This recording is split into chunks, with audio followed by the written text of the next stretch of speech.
Good morning, Knicks Nation. Today is Friday.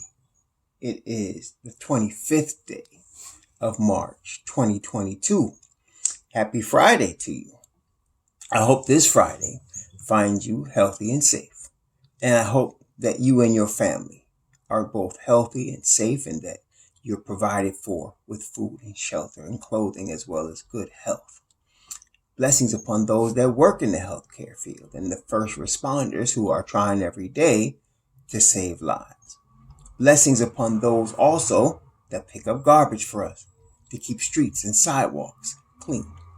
Blessings upon those that make deliveries for our convenience, especially delivering food in large trucks that show up in supermarkets and delis for us every day. Blessings also upon the men and women who are trying to deliver, recover those children, those toddlers, those teenagers and adults who are the victims of human trafficking, sex slavery, prostitution, child pornography, child molestation, and pedophilia. And double curses upon the perpetrators, the perverts, and those who are profiting, the profiteers of this human misery. Finally, blessings upon the homeless. Nearly 600,000 men, women, and children on the streets of the United States of America, and millions around the world in similar or worse conditions. Blessings upon them, for theirs is the kingdom. There's going to be a basketball game tonight There's going to be a basketball game tonight in Miami. The New York Knicks are going to be playing the Miami Heat tonight in Miami, which is really one of the Knicks' homes away from home. There's a couple of arenas around the NBA where you usually find just as many Knicks fans as the home team fans, and one of them is Miami.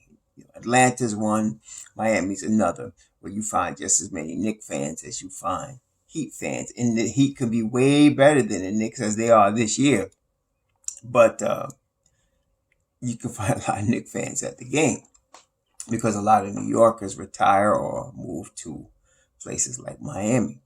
So, but that notwithstanding, this is not going to be an easy game. The Miami Heat are 47-26 right now. But they have lost 3 of their last 5.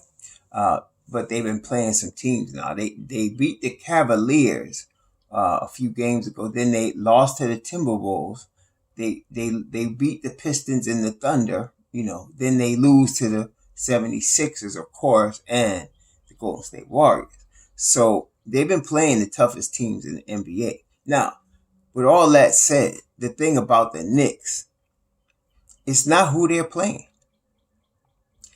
As I've observed, and I'm sure a lot of you have observed, the Knicks have enough talent on their roster to beat anybody.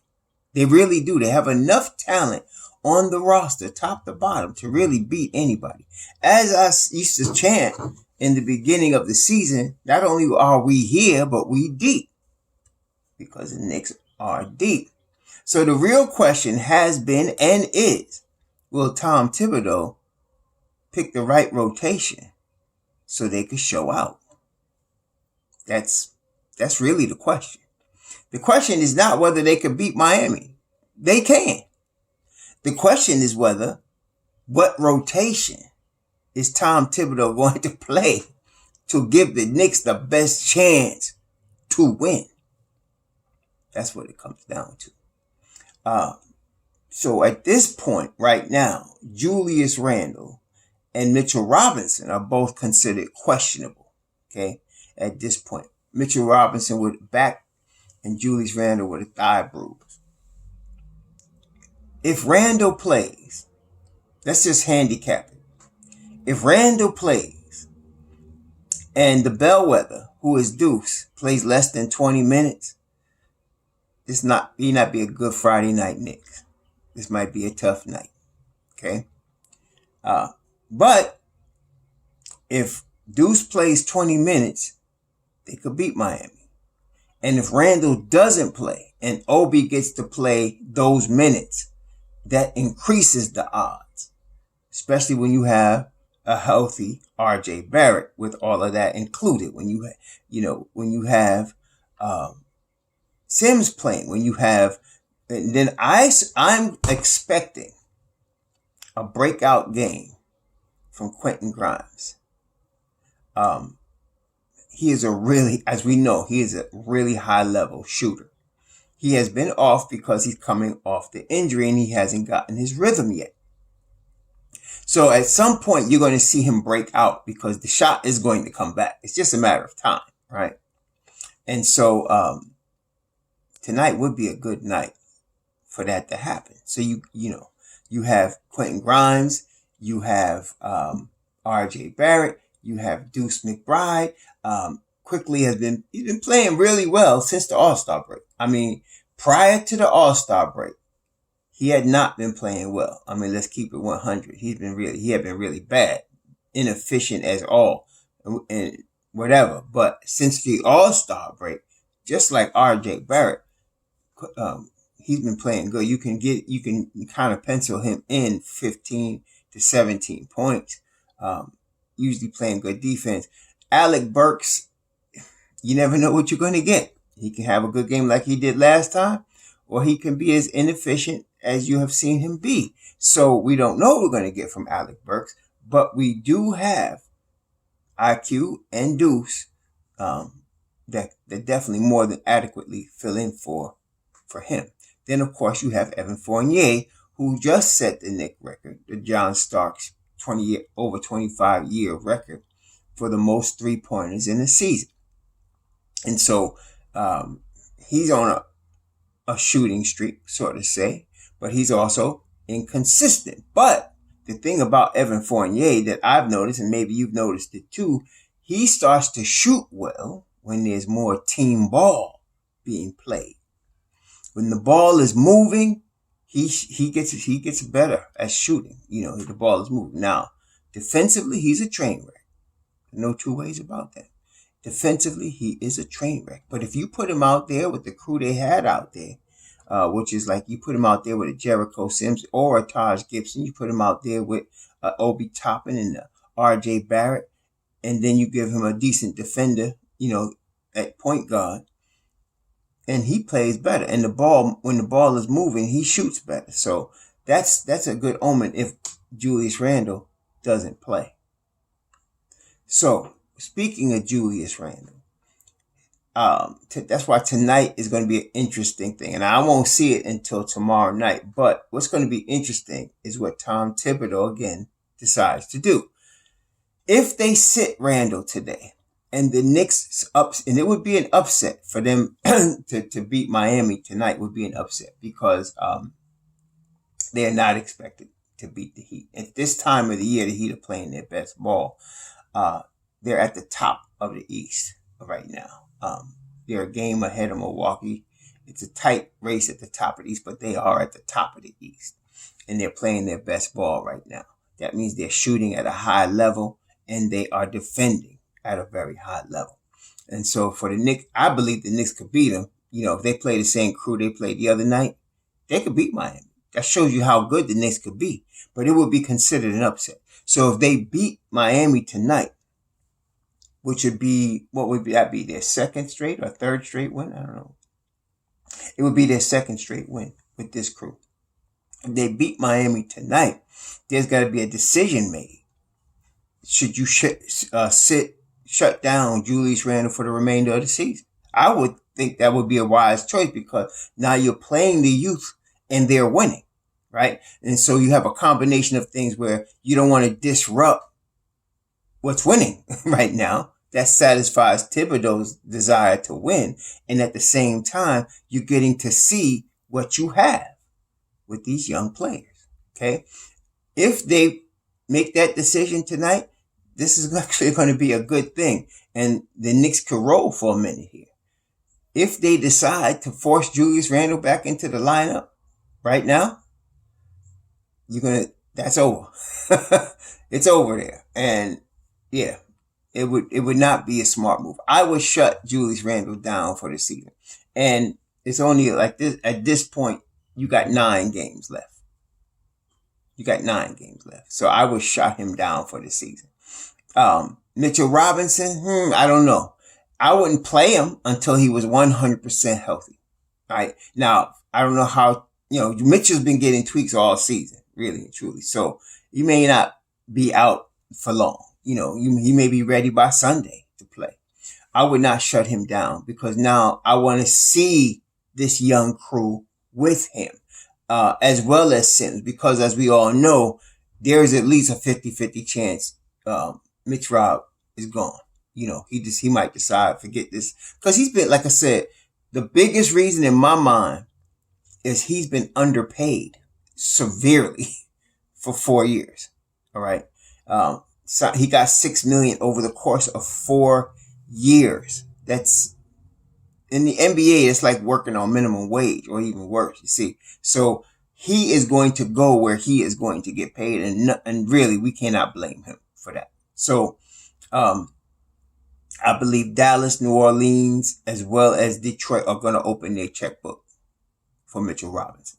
And so it's going to be on him where he decides to go. But there's at least a 50% chance he's going to leave. Now, on the other side, if he's going to stay, if you get him running with these youth for these last 9 games and the Knicks roll, like they just roll through the schedule and they're playing at a high level, he may see that as, his future going forward and decide to stay in New York, having been here at the lowest of times and now seeing the possibilities for the future. So that's why I'm not sure what's going to happen with him, but they should really just shut down Julius Randle for the season. If they don't, they're going to probably lose tonight, and they're going to probably have a rough patch going through these last 9 games, and they're going to waste the time instead of seeing more of what Obi Toppin can do on a regular basis, Deuce McBride can do on a regular basis. Instead of seeing those things, they're going to just, waste time this season. But we'll see. It's going to be interesting to see, though. So, but honestly, today, I have to talk about this because there's a game tonight, and those dynamics are at play.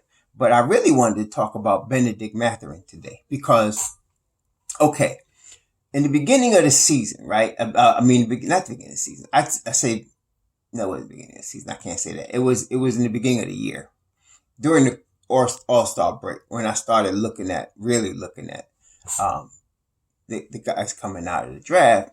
And I told you Jabari Smith was the top of my draft board. And at first I had Chet Holmgren there, but I don't anymore because I really don't trust his health. And then I had Ivy as my next guy. And then I had Blanchero as my third guy. And then I had Keegan Murray after that. And then I had Tari Eason and Bennedict Mathurin. I had looked at these guys on a cursory level. Then I start, and now is the time you start looking a little deeper.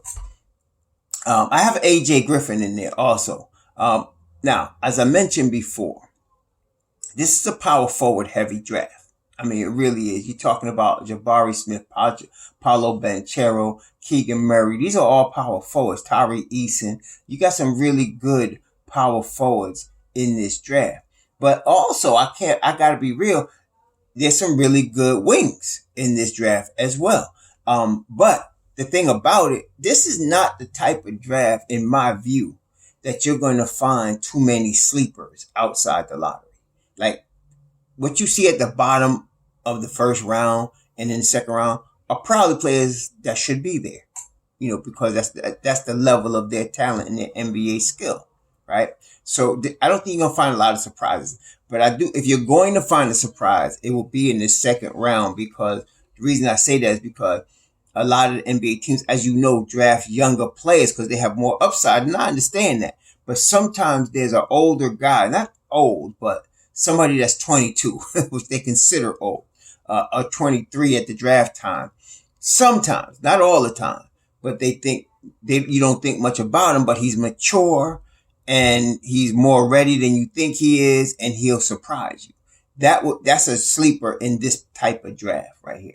Like, some people were talking about this guy. I think his name was Alonzo. I think it was Alonzo Williams. A couple of y'all real high on him. And I'm not going to diss on that because I can understand. But when I looked at him, I just did not see an NBA player. I seen a guy that was legitimate, like body wise, full on man, like 23, 24, or he's that age, playing against boys. Not talent wise, just his body was just bigger and stronger because of his maturity level. But I didn't see a real NBA guy there. Now I'm not could be wrong, but that's what I looked at it. But that's along the same lines, That's the type of guy along the same lines. There's a guy in there. His name is he's from Kansas. Ochai Agbaji. Like him, he's gonna be 22, so he's a little bit more mature. As far as his years, he's a senior, 4-year guy. And he's kind of inefficient, to be quite honest with you. And he's late first. He's to me the closest thing you're gonna get to a sleeper in this draft. To me, he's the closest thing you're gonna get to a sleeper. The rest of these guys are really ranked where they should, but in the top 10 this year, especially, this is the talent of this draft, and there's some wings up there. So I mentioned the power forwards, but let's look at the wings that are available at that level. You got AJ Griffin. I don't count Shaedon Sharpe because I really am not convinced that he's coming out this year. I'm not saying obviously he has the talent, but I've heard Calipari say that he told Shaedon Sharpe's family he needs to come back another year because then he would be the number 1 pick next year in the draft. And I agree with that. So, and Calipari has a lot of pull with parents, man. That's one of the reasons he's a great recruiter. He has a game with parents. And now that he has sent so many players to the NBA, they really trust him for good reason. He got a track record, right? So I remember, again, I bring up Marcus Camby because this was a similar situation. When Marcus Camby was a sophomore, I remember agents were coming at him like left and right, man. And so, but Calipari said to him, if you are top 5 in the draft, okay, you should go out. Because Marcus Camby's family needed the money at the time. They really did. And so he said, if you are top 5, go. If you're not, stay. Because next year you will be. And I think Marcus Camby was the 2nd overall pick. Or the 3rd overall pick in 96. And that was a loaded draft, as we know. So he got his money the next year, waiting that year. And that's what Calipari was saying. And he did. He waited and he got his money. Well, this is Shaedon Sharpe is similar. He should wait 1 year. And Calipari has said that. And so I am not buying that he's going in draft this year unless his family really needs the money. I'm not saying like there's some families that, in bad situations and they need it now. Okay. So he might leave because of that. But at the time when I heard Calipari speak, he said not only did he recommend to the family that he should stay another year, but that the family agreed with him. Now, I don't know the economic situation, but if that's the case, forget it. He's not coming out. As tantalizing as his talent is and his upside, he should go back 1 more year. So I'm not counting him. But Johnny Davis, Bennedict Mathurin, AJ Griffin, you got some really good wings. And some people like Kendall Brown, I think he's got a lot of upside. You'd need really to invest a lot of time, to me, to get him. Then Dyson Daniels in the G League, right? So you got some good wings in the lottery. But to me, the 2 best wings in this lottery are AJ Griffin, and not necessarily in this order, and Bennedict Mathurin. There's always these guys that you can see. Like when I first saw Bennedict Mathurin on the videos, I said he got talent. I know, he could play. But the thing is that I'm thinking he's going to need some polishing, and that's not unusual. That's the thing. A lot of people in the NBA 2K world seem to think you could just pluck these guys off the college floor and they could just show out on the NBA floor. It is not like that. And I know there's a lot of hype around these guys, but you got to think future. All of these guys need a little bit of polishing. Okay. Now there's some, like I said, there's always exceptions. There are the LaMelo Balls that show up on the NBA floor and show out like they always do, right? There's some guys like that, but not everybody's like that. Even like you look at a Trey Young, his rookie year, he struggled a little bit with efficiency. He still scored a lot because he was given the keys from day one, but he took that year and he polished his game, and now look at him. I mean, he's a dynamic player. Obviously, he's a player that can, that's the leader of his team. But then not everybody can come on the floor as a rookie and be that guy like a Luka Doncic. And I don't think it's fair to expect that of any player. It's not fair to them. It's a lot of pressure. These guys being 19 and 20 years old. So, when I looked at Bennedict Mathurin, I said, man, he needs some polishing, but the game is there. He's like that diamond that's covered in dust. You blow off that dust, you polish off the diamond and you got something.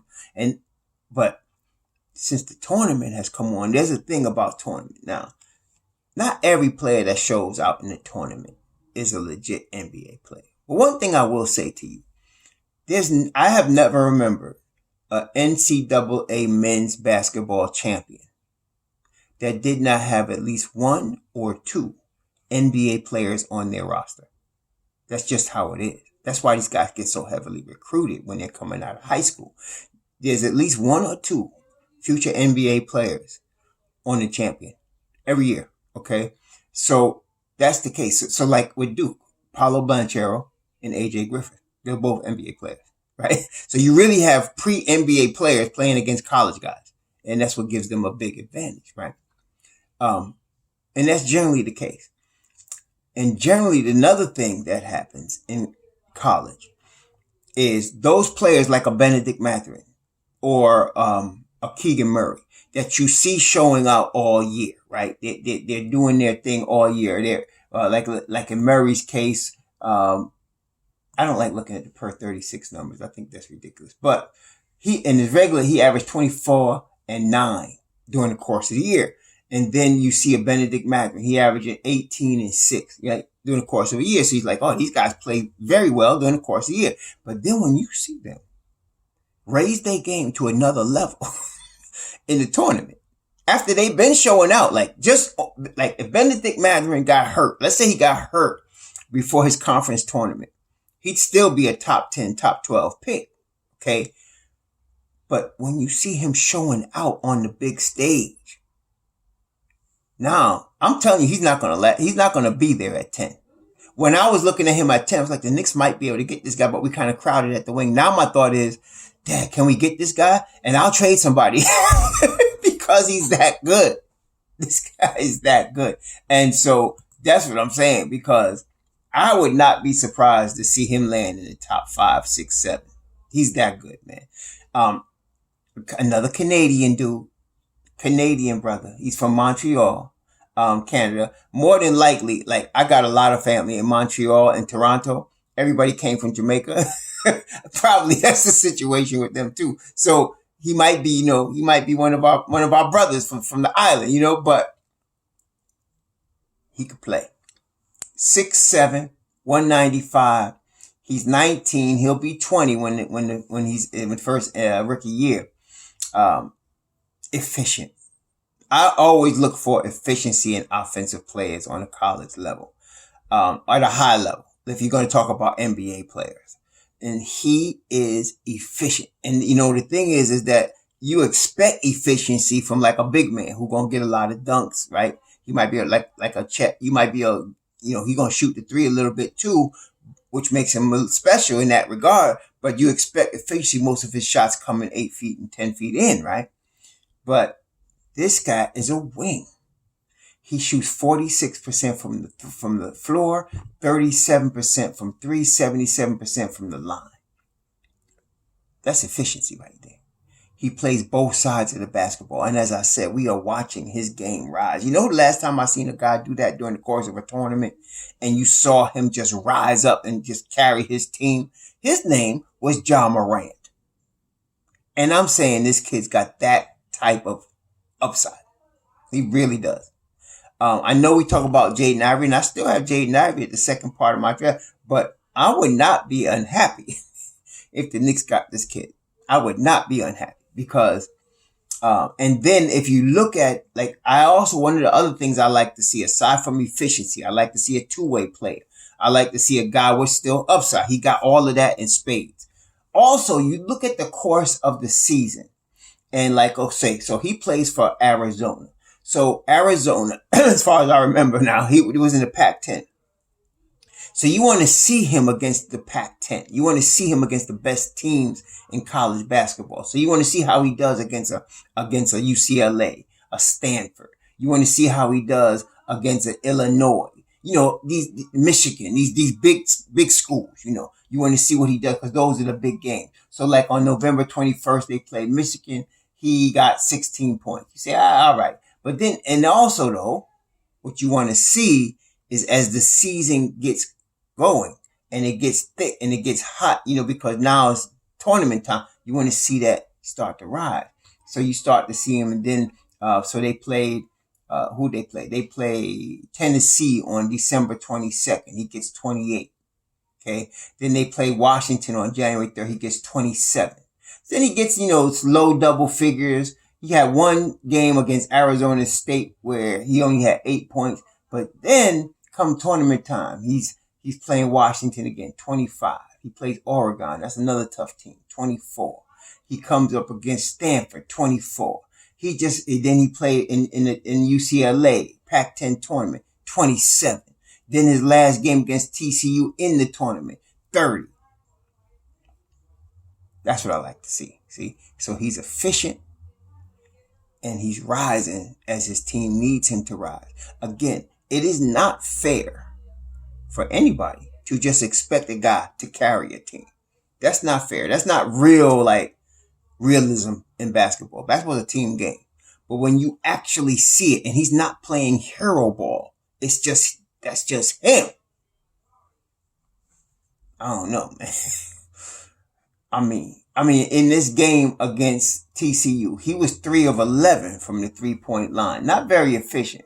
But if you watch the tape of the game, he is such a force, especially when they need it in clutch time. 11 of 13 from the free throw line, telling you he's getting to the line. And then he was 8 of 19 overall, 8 boards, 4 assists, 2 steals. And if you saw him during the game, when they needed a basket, there was nothing TCU could do. And he's still 19. If we could get him, I don't know who we'd have to trade. I don't even want to name no names because y'all would start bugging because we got good wings. But this boy right here, shoot. So, but at the same time, let's be real. If Tom Thibodeau's the coach, might as well not even waste a pick. Honestly, he won't play. You know, and I know he's not going to play. He'd be spending a lot of time in the G League. Now, it would sharpen him in the G League. But I don't know. This guy right here needs to play. I'm not saying he needs to start. Although I would not be surprised, like if he went on another franchise, that he would be starting. But daggone, man, this guy could play ball. He could just ball, man. Okay? And there's guys like that. Like AJ Griffin, 6'6", 225 pounds. Only 19 years old. You know, that's just a ball player right there. So is this kid. That's not the type of guy. Like, for example, Keegan Murray is a power forward. Period. Power forward. That's him. Okay? Johnny Davis is a shooting guard. Period. He's just a shooting guard. And there's nothing wrong with that. But there's just some guys that could just flat out ball. Like, let's look at the highest level. Michael Jordan. Do you think of him as a shooting guard, a small forward, a point guard? No. He's Michael Jordan. He could just play ball. You understand what I'm saying? And there are guys like that. They could just ball. You can't just put them in he's not a 5, he's not a 4, he's not a 3. He just goes out there and balls. That's Bennedict Mathurin. He could just ball. Okay? And so I'm hyped about him. I like Jabari Smith because he's only 18 and dude is already NBA ready. His team got smoked in there because they had no team except him. Period. And Miami was ready for him. They did the Julius Randle on him. Only thing is that, they loaded up on him. But he really didn't have a supporting cast, which shows you to me how good he is to carry them to that spot. Without Jabari Smith, they wouldn't even been in the tournament, period. So that's why I still am high on Jabari now. But you ain't going to go wrong with a Jaden Ivey. You're not going to go wrong with a Paolo Banchero. You're not going to go wrong with a Bennedict Mathurin. You're not going to go wrong with a Keegan Murray.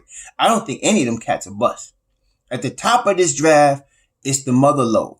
After the top, though, it really falls off in this draft. I'm just saying. I don't see no sleepers from after 15. Like I said, I mentioned that kid from Kansas.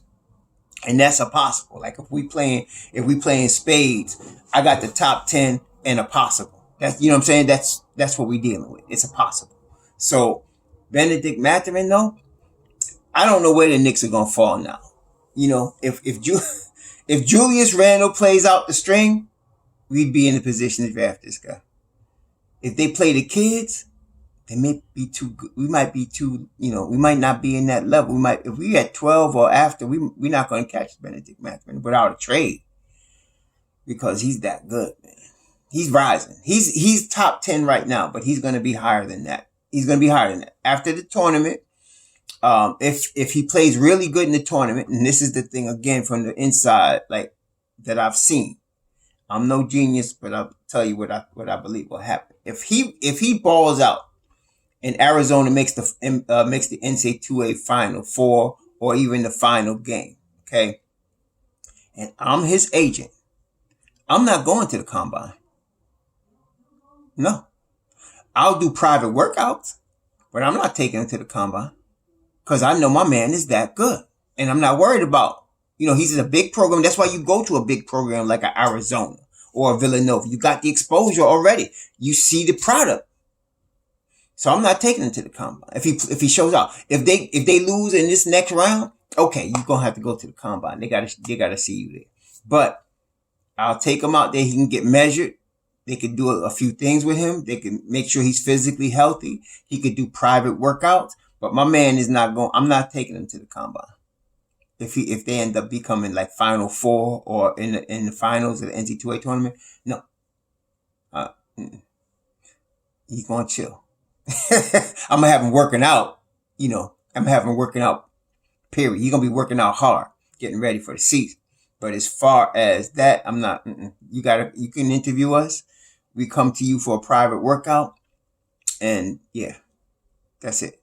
So let's see what happens. If they lose, I don't know who they play next. They in the Sweet 16. I don't know who they play next. But if they lose, okay, he's gonna go, through the whole rigmarole. But if they win and they end up getting in the Elite Eight and then maybe in the Final Four, then that's what I'm saying. Because this kid is good, man. He really is. And so yeah. So there's Bennedict Mathurin. He shoots. He defends. He's a baller. He shows up obviously on the big stage. He's one of the best players left in this tournament right now. And that includes all of the guys I just named before. He's up there with them right now. And so, yeah, I like Bennedict Mathurin, obviously. And, yeah, but it's a long shot for the Knicks to be able to draft him. It depends. Like I said, if you see Julius Randle play these last 9 games, we'll probably be able to draft this kid. If you don't, and they shut Julius down and you play these kids, the Knicks might go on a winning streak. Then they will be playing themselves out of it. But we'll see. We'll see what happens. But anyway, so Knicks play Miami tonight. Bennedict Mathurin is the real deal. He's a baller. And y'all please enjoy. Enjoy your weekend. It's going to be a big weekend in both college ball and pro ball for the Knicks because it's a big weekend anytime the Knicks play to me, regardless. Even though, our coach is trying his best to dampen our spirits. But no, I'm still a Knicks guy. So the orange and blue. And so tomorrow night I will review the game and then we'll see what happens after that. All right. Y'all have a really nice weekend. Be safe out there. Enjoy the Shabbat for those of you who are observant. Shalom.